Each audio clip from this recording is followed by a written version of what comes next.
उत्तर प्रदेश के इटावा में यादव कथावाचक के बाल काटने और उस पर मूत्र छिड़कने की घटना ने सामाजिक तनाव को बढ़ा दिया है। इस विवाद के बीच हरिद्वार के तीर्थ पुरोहित उज्जवल पंडित ने अपनी प्रतिक्रिया दी है। तीर्थ पुरोहित उज्जवल पंडित ने कहा कि धर्म को आजकल कमाई का माध्यम बनाया जा रहा है, जिससे जाति और धर्म के नाम पर विवाद पैदा हो रहा है। उनका कहना है कि जिसे जो अधिकार है उसे उसका पालन करना चाहिए और दूसरों को उसमें हस्तक्षेप नहीं करना चाहिए। बता दें कि जात पात के नाम पर आपस में लड़ाई झगड़ा सही नहीं है, ये उज्जवल पंडित का साफ तौर पर कहना है। उज्जवल पंडित ने इटावा विवाद पर राजनीति नहीं करने की भी अपील करते हुए कहा कि चारों शंकराचार्य को इस मामले पर अपना वक्तव्य देना चाहिए, जिससे समाज को सही दिशा मिल सके और विवाद समाप्त हो। इटावा का घटनाक्रम 2027 का चुनावी प्रोपेगेंडा है।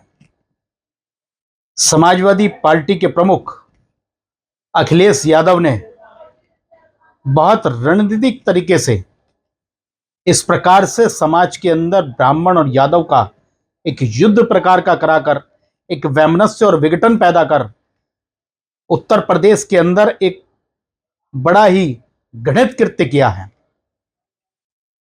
पहली बात तो ये कि अगर कोई भी व्यक्ति कानून अपने हाथ में लेता है, चाहे वो ब्राह्मण है या वो किसी भी जाति का है, वो अपराध संज्ञेय है। उस घटनाक्रम में अगर वो लोग अपराधी हैं, उनको सजा होनी चाहिए। हम किसी भी प्रकार से ब्राह्मण होने के नाते उन इस प्रकार से चोटी काटने वाले और इस प्रकार से मुंडन करने वाले या किसी भी प्रकार का दुर्व्यवहार करने वाले लोगों के साथ नहीं है। लेकिन अगर कोई प्रताड़ित हुआ है, ये देश ही नहीं विश्व में पहला घटनाक्रम ऐसा हुआ होगा कि जब कोई व्यक्ति अगर प्रताड़ित होता है, अपमानित होता है, तो उसको पुचकारने और दुलाल देने की जगह उनको रुपयों से लाद कर सम्मान देने का काम अखिलेश यादव जैसे लोग कर रहे हैं।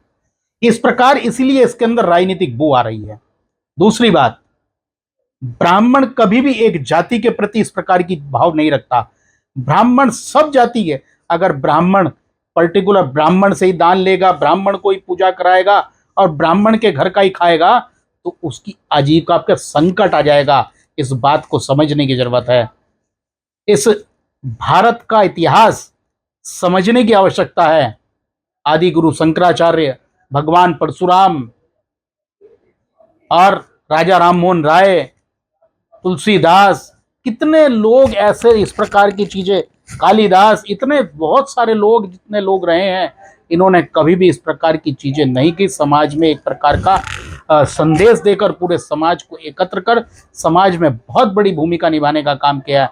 ब्राह्मण कभी भी किसी का विरोधी नहीं, किसी के प्रति हीन भावना रखने वाला नहीं। अगर ब्राह्मण लोग इस प्रकार की सोच रखते तो आज हम जब बैठे हैं जगन्नाथ की पूरी यात्रा, जहां 30 लाख से ज्यादा लोग एक साथ जुटे हैं, क्या वो वहां केवल और केवल ब्राह्मण जुटे हैं? अभी कुंभ का पर्व हुआ, क्या केवल ब्राह्मणों ने स्नान करा, ब्राह्मणों ने पूजा करी? आज कथा, प्रवचन, धार्मिक विषय रखना कोई भी व्यक्ति कर सकता है, किसी के लिए मनाही नहीं है। लेकिन जो व्यक्ति इसके अंदर, जिसको मणि सिंह जो बता रहे हैं, वो कहीं से भी कथावाचक नहीं लगता, कहीं से भी धर्म का ज्ञाता नहीं लगता। उसने एक बात कही है, आप ध्यान से सुनिएगा।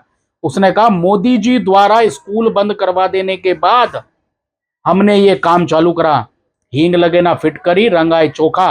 ये दान लेने का काम बड़ा आसान सबको लगता है, इसलिए वो उस महिला के ममतत्व का लाभ उठाकर इस प्रकार की चीजें की। और इसमें पूरा जब इसके सापेक्ष में जाएंगे तो कहीं ना कहीं ये पूरा तरीके से राजनीतिक घटनाक्रम है।